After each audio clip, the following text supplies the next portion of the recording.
This is the Life's Better podcast, and today we are actually going to be discussing part two of a two-part discussion on the number one leadership quality that people are inspired to follow. If you were with us in our last month's podcast, you probably remember what that inspirational quality is. But for those of you who might be tuning in just for today, it has to do with being a centered leader, leader. Now, you may be wondering, why are we even talking about leadership? And the real reason behind this is because we all have influence and we're all leading on some level. Maybe it's in your home, maybe it's on a team, maybe it is in your community, church community, maybe greater community with your friends. You might own a business, you might be working with a team inside an existing business. We all have opportunities for leadership. And so just like we want to follow inspirational leaders, well, we want to be inspirational leaders. So when you hear the phrase, though, a centered leader, like, are you inspired by that? Like, does that go, yes? Sure, yes. No, that just, really motivates me to go to the ends of the earth. Yeah. It's not the most compelling, phrasing. In fact, even this whole study, when it came to inspirational leaders, it comes from research that Bain Research Group did a number of years ago. Bain? Yeah. Okay. And are you familiar with No. Anyway, they're a research group. I know Heather and Ben's Bane, and I know Batman's Bane, but I don't know any other Bane. They do a lot of that research, polls and those types of things. And one of the things that they discovered was, well, there's actually 33 inspirational leadership qualities, but this centered leader, just kept coming up to the surface. And so what is a centered leader? It's far more inspiring than the title would suggest. A centered leader is one who is guided by values, driven by purpose, obsessed with mission. They are grounded, aware, secure, and consistent. A centered leader inspires with their inner calm, sense of direction, and confident resolve. Now, when you hear that, it's not only do I want to follow somebody like that, but I'd really like to be someone like that. Yeah, absolutely. And that's exactly what we're going to be talking about today. In last month's podcast, we were looking at what were the qualities of an uncentered leader. For review, those include someone who is annoyingly insecure. We've probably all encountered a leader or two who were annoyingly insecure. Consistently unpredictable, they're just kind of all over the place. And finally, self-absorbed. And so we're going to now look at, well, what are some of the qualities of a centered leader? But before we look at those, we're going to play a little game because we're talking about the leadership fails, right? Sometimes we're insecure, sometimes we're self-absorbed. And so we're going to play a little game called Is It True? Leadership Fail Edition. So the way this is going to work is Josh and I are going to share some of our leadership fails, potentially because we weren't a centered leader, potentially because we're just dumb and we made some mistakes. But they may be true, they may not be true. And so I'm going to share one. Josh is going to determine, wait, is that true or is it not true? And we'll see who gets the most points. Sure. You want me to go first? Go for it. Go Okay. for it. Is it true? Is it true? I have having failed to properly baptize someone the first time, I had to baptize them a second time. Oh, man. Failed to baptize them. Meaning, I want to hear this story. I'm going to say... If it's true. Yeah, I'm going to say it's true. Okay. I'm going to say it's true, and I want to know Is it just because it's just like too weird? Yeah. Okay, so absolutely, it's true. Okay. And it was my most, like, I've had a few little baptism fails with like a trip or a slip or something like that. This one was oh man, you really botched that one. So it was in the ocean, and so if you've ever baptized someone in the ocean, the key is when the wave is coming in, you baptize into the wave so the wave will lift you up, right? Fair enough. And so I'm looking at the waves. Well, no, it's probably not as bad. You probably think I let someone slip out of my hands or something. No, the wave was coming in, and at the time I thought it was really big, and I thought, yeah, no, that's the wave. That's the wave. By the time it got to us, it had petered out tremendously, but I still was mentally prepared. This was the wave, and so went ahead and dunked. Maybe got half. Maybe got half. We came up, and everyone's cheering, yay! Except for Dad. Dad's there. He saw the whole thing and he's like, no, no, no, no. You didn't get her in there. Do it again. And so it's like, all right, let's try this one more time. And it was kind of awkward and funny all at the same time. So she got That is baptized funny. twice that day. Yeah. 1.5 times. Yes, that was it. I've never baptized anybody in the ocean. I've never thought about that being a problem. And now that you've told me that, you've made me a better leader because I'll be ready for. And I would say the key too, like a lot of people, they'll kind of wait till the wave is just like perfect, But honestly, when it's coming in, that's the perfect time because Go some people under. wait until it starts going out. Yeah. And then it is and it's a problem. So Fair enough. Yeah. All right. Let's go with. Yeah, I'm gonna say one of my leadership fails Okay. is it true?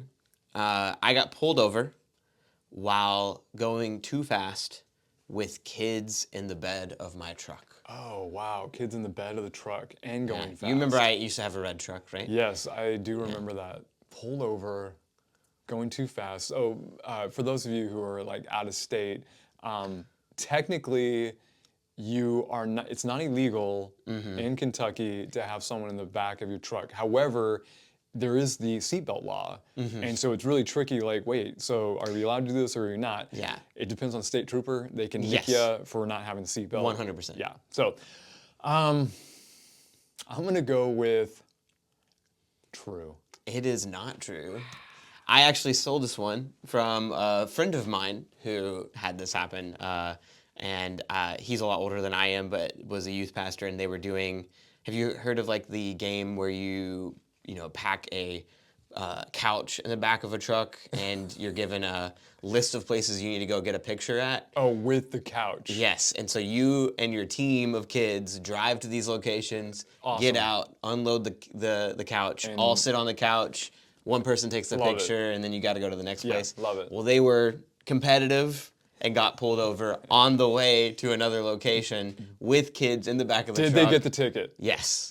It was, but I think he only got pulled over for speeding. He didn't Okay. dock him on reckless driving or like kids being in the back of the truck and there being a couch there. And That is a leadership fail. No, that for is a sure. rough one, yeah. Because you're breaking the law, kids are in yeah, danger. I think Probably not his most centered moment. that same day, another of the leaders that were driving around because they just got really competitive with it, lost one of the couches out the back of their truck because they were going too fast and they didn't like. That is why we've not played that game That makes here. sense, Because yeah. I've thought, oh, that sounds like so fun, right? Until Until you think about it yeah. a little bit too. Yeah, if everybody had like some sort of, how fast people are going, you'd be like, hey, buddy, we're docking you points. lose. You Yeah, lose. Yeah. You're disqualified. There's got to be some sort of check and balance there. Okay, well, I'm down by one already. Here's the next one. At the end of a wedding, when you say, for the first time, I introduce to you Mr. and Mrs. whoever, I got their name wrong. Oh man. Oh. Oh man. One of the ones I'm not saying is that I had a fail was basically that, but it wasn't a wedding, thankfully. It was after the person's baptism. I Okay. just blanked on their name and I was like, This girl. this yeah. person right here. I felt awful. I'm gonna say no, that you didn't do that. You seem like a very prepared person when it comes to weddings, but maybe this made you prepared. Yeah, from now on. Future. So this was actually true. Oh, I wow, did okay. not get their name right. I said Dent. Their name was Denton, and it was. that's not that It's not bad. that bad, but it was still a. I had just killed it. We're all done. They're Yeah. gonna stand. You They're feel gonna really leave. good about it. Yeah. And I said, Mr. and Mrs. Dent, but. Wait, Denton. Wait, is it? I mean, it was just like it was awful. It was like the worst way. I hate to that end feeling moment. so much because you, yeah, yeah. And like with the baptism one, like I knew that person. I know that person well. It's just like sometimes like you just have a brain fart Yep, and absolutely. like people looking at you. and then people remember it intense moment, and yeah. they're like, oh, that person didn't care, and it's like, no, I absolutely Yeah, cared. yeah, that Aw, is- that is tough. I apologize, Jonathan. That's rough. Okay, It's hard because some of these for sure. Okay. Are true.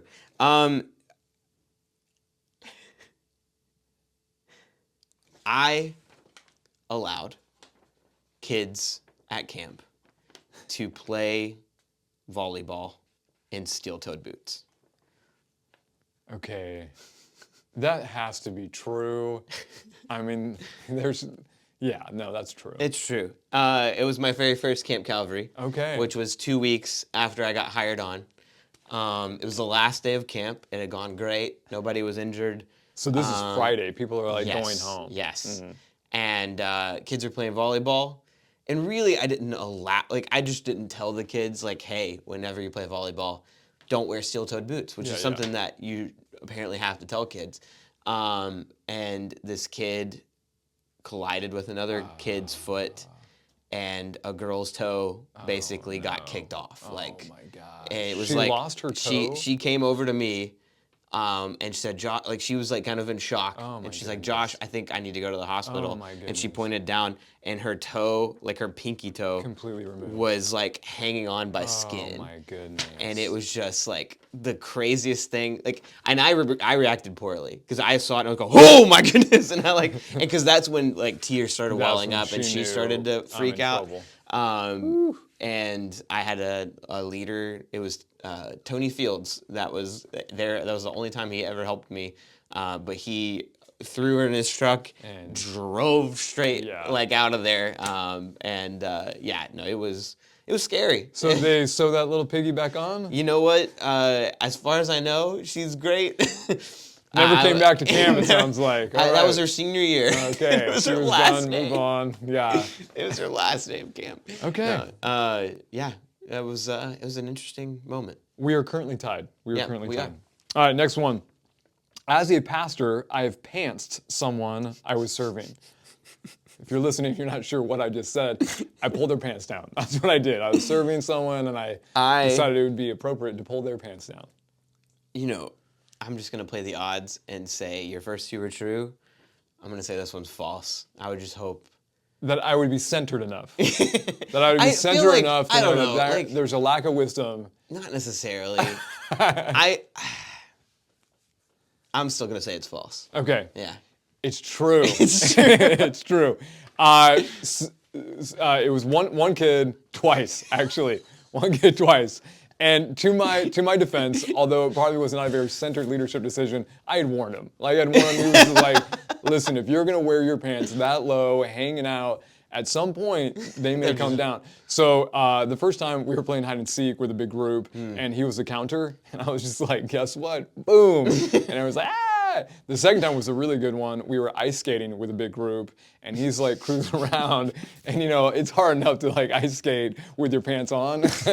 Imagine them being pulled down and the awkwardness. So Was this around the time where that was really popular? the sagging, yeah, it was probably on its way out. It was on its way out. I'm and- really glad I wasn't a youth pastor during all that Yeah. because I thought it was dumb and I lived through that trend. Right. And yeah, no, I'm glad. Had I not known the parents would be totally cool, like I think I'd be centered enough not to do it. But it's Yeah, hard that's to a know. that. Yeah. All right. I allowed a sixth grader to have power over young kids enough that a coup was started in the children's ministry. Like to rise up against you and your leadership. Sixth grader to be in control. Man, that just seems weird enough that it might be true. I have a hard time believing that you lost control of the group, but a coup was formed. Whether or not they won or not, a coup was formed. I'm gonna go with not true. This, unfortunately, is true. Very early on in ministry here at ACC, on Wednesdays, when adults had small group, I was in charge of not only youth, but also little kids. Our technical, youth programming was on Sunday nights, but on Wednesday nights, I had all of them together. And I tried at some point to just stop teaching all of them altogether and used Wednesday night as sort of like, let's go on mission as a youth group to serve the little kids. And so I had, all ages show up. Sometimes we would have more youth than kids, but youth would still be serving the kids. And there's this little rambunctious sixth grader who still was acting like a kid at the time. was friends with all of the kids that were still in Wednesday night programming. And he was one of my only helpers that day. And another kid had pooped himself. And so I needed to go upstairs and say, hey, mom, dad, like, I'm sorry to interrupt, but like, you need to deal with this because I'm not going to change your kid. And I was like, turned to the one kid that was there that could be in charge. I said, hey, like, you know, I'll be back as soon as I can, but just ensure, like, I think they were eating snack, like, just make sure that, you know, No one chokes themselves. no one dies, you know? And I looked at every other kid and I said, he's in charge. Oh, gee. And he took that as I can make the kids do whatever I want. Lord of the Flies, here we go. You know, and started trying to give orders for them to, you know, give him their snack and go do go do push-ups and all of these kids started to lose their mind and get mad. And when I came back downstairs, kids were throwing things everywhere and kids were screaming. He was screaming at some kids. They were screaming back at him. And It sounds like maybe you weren't a very centered leader, and clearly he wasn't a very centered leader either. And it blew up to the point where like two families, like the family of the youth kid and a family of one of the kids that were there, like got angry at each other, and I had to handle that. And yeah, no, not my favorite day. That sounds like it was a real leadership failure. Yeah, it was- wow, it was when pretty- you get pretty big parents leadership involved fail. too, that's That was awful. rough. Okay, well, I'm down by one here. Here we go. I left a student on top of Half Dome on a hiking trip to Yosemite. As a result, the student had to hike down the mountain alone in the dark and didn't arrive at our campsite until 2 a.m. Is it true? That's so hyper specific. It's either a story you know or it's you. I'm gonna say it's true. It is true. Yes, it was definitely a scary moment. Now, again, to our credit, he was searched for on top of the mountain for like 2 hours. Oh man. It was assumed. Where'd he go? He must have just hiked down. He found a shady spot under a crack in the rock and fell asleep to take a nap. And he wakes on, up. dude. He wakes up and it's Come on, dark. dude. Yeah. And he has to hike like 8 miles down to our campsite. Dude. And I'm glad he's okay. yeah. Holy cow. The whole that's scary. time, the whole time I'm thinking the kid got close to the edge. He fell off and he is dead at the bottom of this thing. I mean, it was just, yeah, it was that terrifying. fear. Oh man. Where's Praise Justin? God. I'm glad that he was okay. Yeah, me and too. I'm glad everything worked out. Man. Yeah. I feel like that's like such a common youth pastor fail. Sorry. Like leaving a kid or yeah, something? that like I've been told those my whole life that I think I've only had like a minor instance, and it was like TCTC. Okay. We left somebody inside, but because we walked out, and Everybody I was doing an stopped, account. yeah. Like we didn't leave them there, and so, man, like it's just that's terrifying to me. I know that people have left people a state away, like when they're going on a trip somewhere, and I'm like they're getting a call, but like in the age of cell phones, like Yeah. thankfully It's that's a little easier bit to- easier, right? Yeah. Shoot. Okay. I was forced to poop on a hike while kids were around. I'm going to go with true on this one. Yeah, 100% true. Did anybody know that's what you were doing? I don't think so. Okay. This was while we were at the bottom of the Cane Creek Trail, the cable At Fall trail. Creek Falls? Yep. And we had planned to be down there for a certain amount of time. And I was like, I think we're gonna be fine. And then some bozo jumps off the waterfall and injures himself, and we're down there for at least another 2 hours. Yeah. And it was while we were waiting for paramedics that I realized I'm not going to make it back up the trail.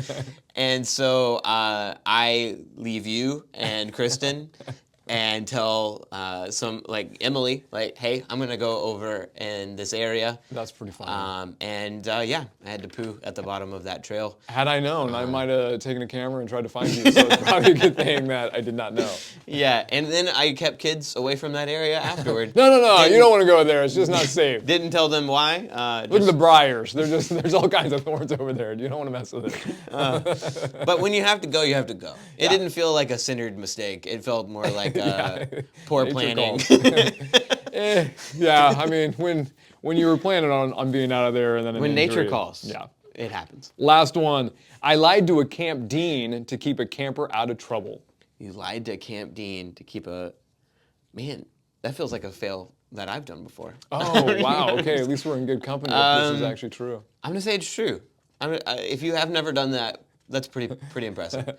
Yeah, it's true. It's true. I still feel bad about it. It wasn't an egregious lie. It was one of those like, yeah, it's a white one, right? Camper got caught trying to sneak away with a girl, you know, and he was gonna get kicked out. And I thought there could be so much more taught through grace than through justice here. And so I gave the whole, no, this is just so out of character for this kid. I really don't think they were probably meaning anything. And in my heart, it was like slightly out of character for the kid, and he was absolutely like trying to make out with the girl, I'm sure. So I lied. It was not my center. I will admit that I've done that too, and it was for very similar reasons. I had a youth group volunteer that was like, this kid needs to get sent home. He's been disrespectful too many times.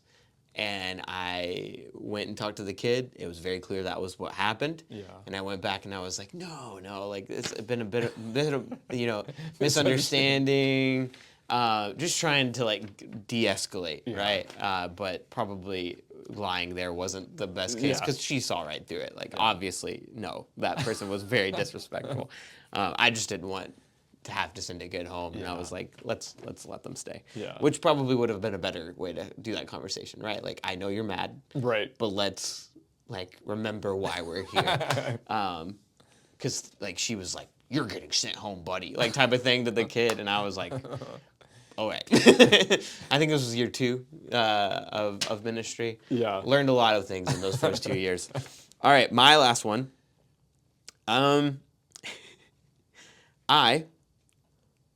While at Fall Creek Falls, a lot of these are at Fall Creek Falls, allowed a kid really late at night. This was back when we had the cabins that were really, really nice because we had very few boys and girls.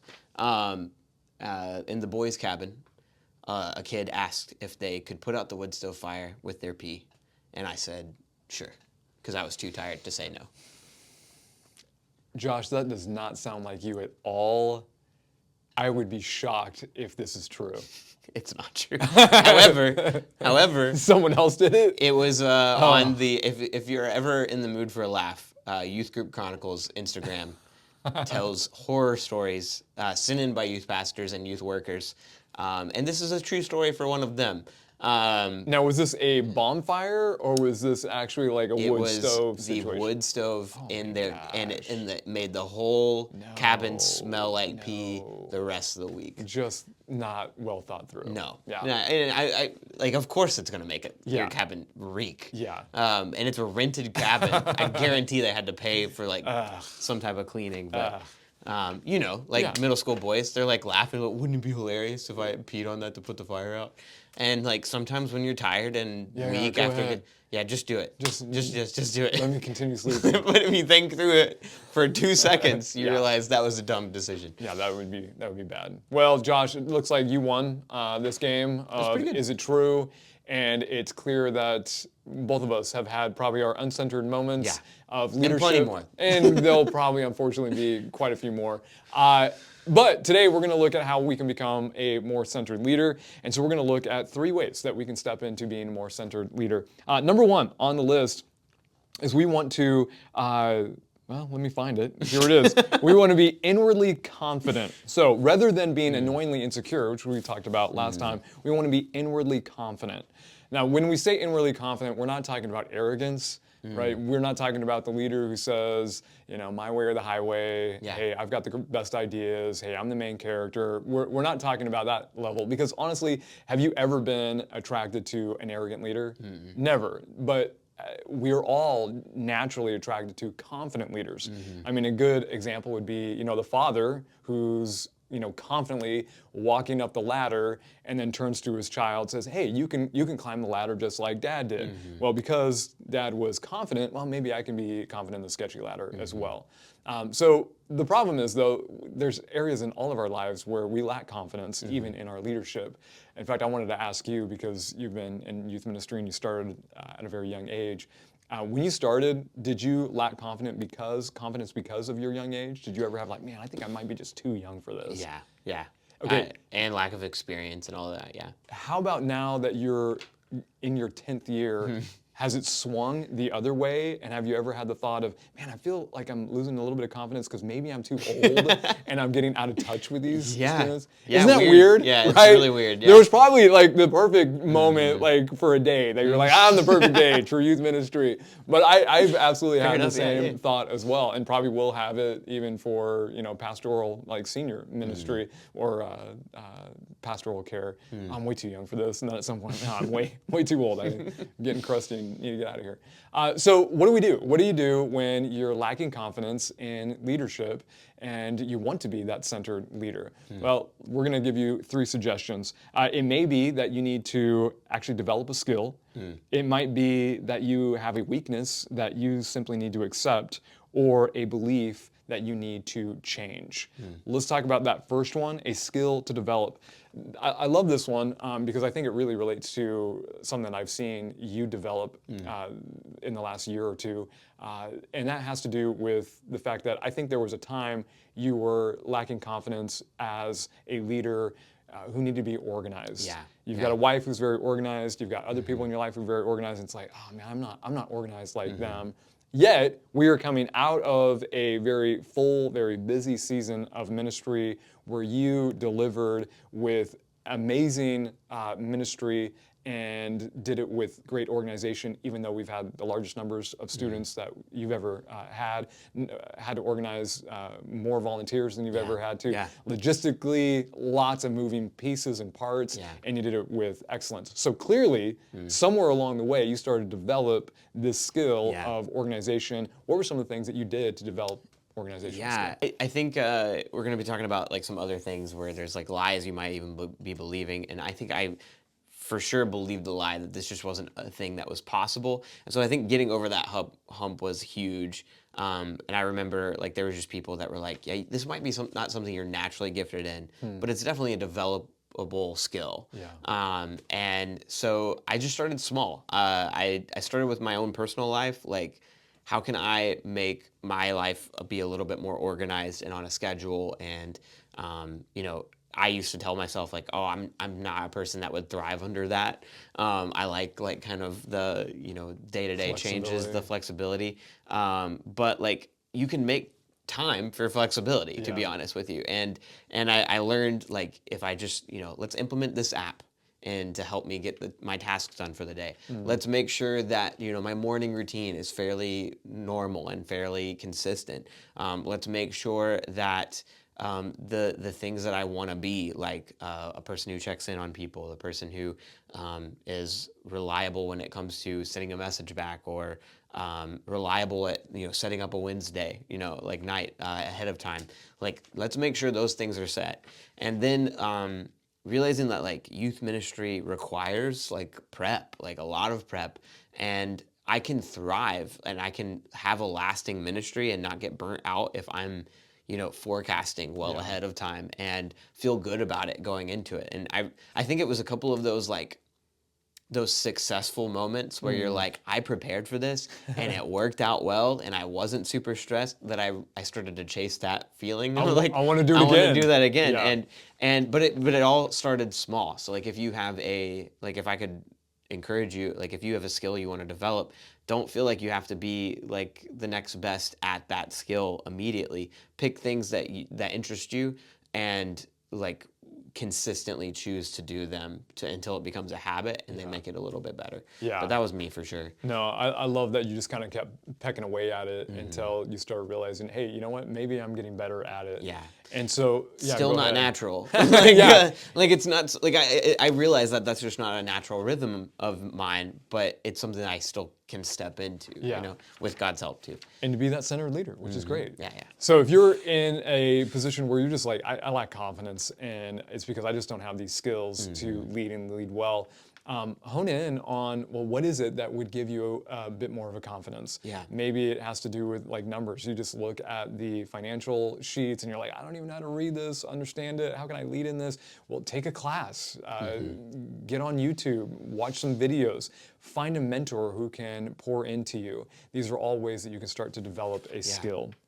With that too, once you've kind of figured out, hey, I'm going to develop the skill, it might be another issue that you need to gain some confidence, and that is simply to, accept a weakness that I'm not actually shaped for this. I could probably pour a ton of time and energy trying to get average at it, or I could just focus on what I'm really great at and maybe hire someone who can step in where I'm weak. Or if you're not in a position to hire somebody, you can certainly recruit, or you can get someone on your team who can volunteer where you're weakest. In my own life, when it comes to ministry here at the church, there's always, maintenance issues with the church building. And there's always people saying, hey, we need to do this upgrade. We need to have this, renovated. And I just really don't have those skills.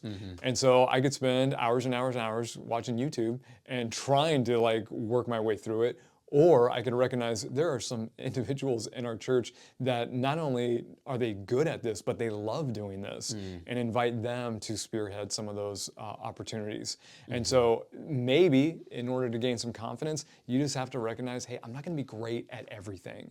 And sometimes that's a humbling place to be, but centered leaders realize I may not be great at everything.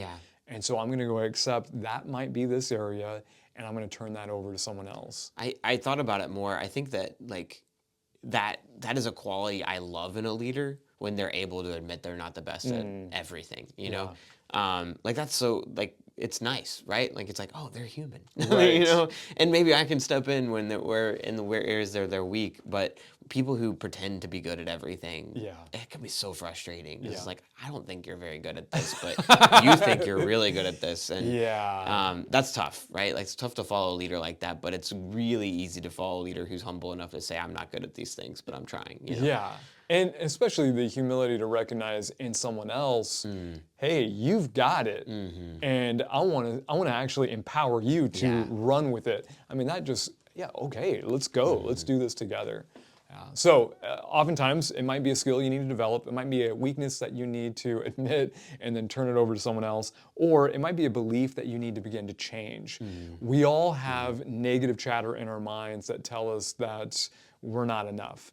Yet there are times where we need to just begin to realize, no, maybe God has given us the ability. We need to just change the mindset that we've been stepping into. Hey, I don't have what it takes. Actually, no, in God's strength, you actually might have what it takes. And I love how 2 Corinthians explores this. 2 Corinthians 10:5 says, we demolish arguments and every pretension that sets itself up against the knowledge of God. And we take captive every thought to make it obedient to Christ. That last part carries with it the idea that there are certain thoughts that are not of God. They're just simply not true. And when you replace those thoughts with what is true about God and what's true about us, it gives us the mindset that we need to actually lead well and to be that centered leader. I think for me, some of the statements that I try to make when I'm, feeling insecure, not confident, is just to remind myself that, in Christ, I have the Holy Spirit working in and through me. And so just to remind myself, no, I'm empowered with the same power that rose Jesus from the dead. I need to keep my focus and my attention on Him. Hey, if God's in this and He's for me, who can be against me? These are the statements that I try to make just to give me some clarity of mind. What are some of the statements, the mantras that you share? I'll go through them quickly. God has placed me here for a purpose, so He believes I can do this. If I might believe I can't do this, but if God believes I can do this, then why would I be worried? I'm going to believe Him over my own thoughts. And then right along those lines, one that has popped up recently that I just want in my room somewhere. So if you're good at painting, you can offer to do this for me. Is my job is not to feed the 5,000, only to bring the fishes and loaves. So this idea of I'm going to bring what I have, and God's going to use it. He's gonna use my gifts and talents that He's developed in me, that He's blessed me with, because those fishes and loaves are His. That He's blessed me with, and He's going to do amazing things through them. I might not think I can lead 60 plus kids or lead 15 plus volunteers or make camps good enough for all of these types of things, relate to the kids good enough, but God can enable me to do those things. I'm on my own. I can't do anything. Like it's a good reminder of that. And then the last one I've shared a bunch, but it's just this mindset that you need to fall into of like, I get to do this. I get to do this. I don't have to do this. I get to do this. God can make the rocks cry out. God can enable any person He wants to teach and to use, to do youth ministry, to do worship ministry, to do any kind of ministry He has me in. And so remember that He doesn't need me. He wants me, and He's chosen me to do this for right now, and that's a blessing. Like that's a huge privilege, and I just want to be able to look back, like when I'm 70 plus years old, and be like, I did everything I could with what God had given me, and stepped into like as many opportunities as I possibly could, because I got to do His ministry, right? Yeah. And that well done, good and faithful servant, like that's what you're striving for, right? Yeah. So, yeah, those are mine. Yeah, I love it. In fact, it leads into even the third characteristic of a centered leader, which we'll get to in a second, but it has to do with mission and that focus of, hey, what is my mission? Yeah. But not to get ahead of ourselves, the second characteristic quality of a centered leader is someone who is strategically consistent. So instead of being unpredictable, that's what we talked about last month, an unpredictable leader. Instead, you can actually inspire people with your consistency. Yeah. One of the statements that I heard years ago from a leader is that good leadership is actually consistently doing what some people just do occasionally. Now, you can actually, if you know what drives the needle, if you know that these are the activities, these are the assignments that are actually going to move the company or the organization or the ministry forward, consistently do those things. Yeah. Don't just do them occasionally. We see this in coaches who just kind of run the same play over and over and over and over again to the point where it probably drives the team nuts. But the coach knows that is a play that will score every single time, and so we are going to consistently run it. In my own life, I've been asked, what do you do? What do you do to stay in shape? What do you do to stay fit? And the answer is like super boring. The answer is, well, I am really consistent about what I eat and how often I exercise. And it just comes down to diet and exercise. And if I told you these are the things that I eat, you would look at it and say, that is the most boring thing ever. I don't want to be, I don't want that as part of my life. But the thing is, it gets the results that I personally want. And so although it may be, so consistent that it's boring and bland, it's actually achieving the results that I personally want. And so even when it comes to how we lead other people, it might look boring, but if it's actually driving the organization forward, if it's driving the family the way that God wants you to lead your family, step into it. Yeah. I love what Jack Welch says. He says, great leaders are both relentless and boring. So a parent who is relentlessly seeking, hey, this is who we're going to be as a family. And I know it might be more exciting to go off and do these things, but guess what? This is who we're going to be. This is the vision that we have as a company. I know they're doing some exciting things over here, but we know this works. And so we're going to keep plugging towards it. Laszlo Bock, he's the senior VP at Google. He says, if a leader is consistent, people on their team experience tremendous freedom because they know that within certain parameters, they can do whatever they want. If your manager is all over the place, you're never going to know what you can do. And you're going to experience a very restrictive environment. So being consistent actually can be very inspiring to those around you. How have you seen this to be true, either in your ministry or? I'm sure you can agree with this, but I feel like this is one of the most important ones for youth ministry because they're constantly going through changes. And I think teenagers desperately need consistency, especially from you if they're somebody that you want to lead well. They're going to gravitate toward people who are consistent. And so I definitely feel like this is an area that I'm still trying to grow in with certain things. I would love to be more consistent with certain things, but there are certain things that I've chosen that I think have helped me be a better youth pastor. One being I've implemented something that I heard from another youth pastor, which was make sure your Wednesdays are as consistent as possible. Don't really cancel for a lot of things. Like don't cancel for a lot of things. And so we made the change. Like on breaks, we're still gonna have like Wednesday nights, and during summer, like we're still having Wednesday nights. Like I think we miss 2 a year typically, and it's like Thanksgiving and Christmas. And that's if they're like right there. Sometimes we'll have a Thanksgiving one, but Thanksgiving is normally like it's consistently a Thursday. Thursday, Yeah, so never mind. We never have it. But we do have like a Thanksgiving Wednesday that we'll do on a previous one. So they know, like they know pretty much all the time. They don't have to really ask, is there youth on Wednesday? They're gonna get a text that tells them, hey, there's youth this Wednesday, and they can be confident that most of the time it's gonna happen. And even in the rhythm of a Wednesday night too. Yeah, it's going to be very similar. There's going to be some of the things that may tweak a little bit, but there's that consistency of, you're going to connect with your You know what you're getting leaders. into. And exactly. And then the other thing, for me personally, like there are some things about my integrity that I want to change, like that are more consistent with them.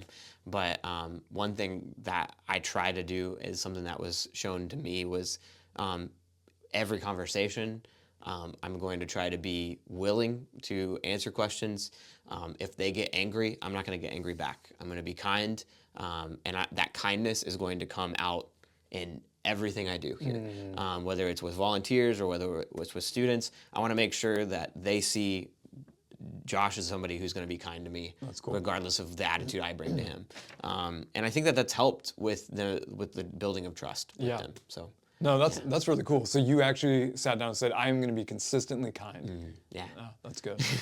And do you have to remind yourself in the moment there where it's like, sometimes, but like that might be one of my like number one priorities. And I found that in my dad like my whole life, and so knowing how much I love and trust him, like that's something I try to step into too, because I just know how much like integrity he has because of that.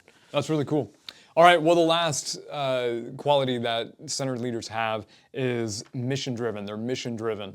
And going back again to last month, an inconsistent leader is self-absorbed, whereas someone who is centered, well, they're mission-driven. Now, when we say mission-driven, we're really just talking about the why of what you're doing. Like, why are we doing this? Why is the company doing that? Why is the family doing that? Why is the ministry doing that? Like, what is it that is driving the organization, the group of friends? I love how one leader put it. Says, we don't want our people to just do a job. We want them to fulfill a mission. Now, why is this so important? This is important because at some point, you're going to want to quit. At some point, you're going to be fatigued. At some point, you're going to be burnt out. And if you don't know why you're doing what you're doing, and it's not a compelling enough mission, you're going to walk away from it. But a family that understands, hey, this is who we are. A church that understands this is what we're doing and why we're doing it. Even in the midst of the fatigue, you can go back to the mission and say, no, this is the direction we're headed, and here's why. And that's an inspiring thing to do. Simon Sinek says it this way: people don't buy into what you do, they buy into why you do it. Probably a really extreme example of this is the contrast World War II with the Vietnam War. You know, in World War II, everybody understood the mission. Hey, we were attacked, and we were going to protect our country, and we're going to protect our freedom. Whereas Vietnam, it was, talk about not having buy-in from not only the soldiers, but an entire nation. Like, why are we over here? Why are they over there losing their lives? Well, we want to keep the spread of communism. It's like, that's not a compelling enough mission. So, and you had all kinds of chaos as a result. So, bottom line, what we would like everyone who's listening to think through is, out of these three areas of being a centered leader, which one do you think you need to focus on and develop the most?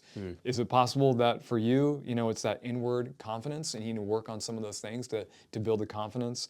Maybe you need to be more strategic in your consistency. I'm kind of all over the place in my leadership, and I just need to be more consistent. Or have you just failed to figure out, okay, what is the mission, and really continue to drive that mission forward in whatever you happen to be leading? Josh, any final thoughts? No, I think those are great goals to reach for, and I think they're accomplishable. Just find something small, right? Find something small and start there. And I think one of the areas that I would just say, again, why is this important? Because as we lead, we're always going to develop in others who we are. And so if you're a centered leader, well, you're developing Yeah. others to be a centered leader. 100%. If you're an uncentered leader, guess what? That's what you're going to develop. So until next time, don't forget that life is so much better with God, community, and purpose.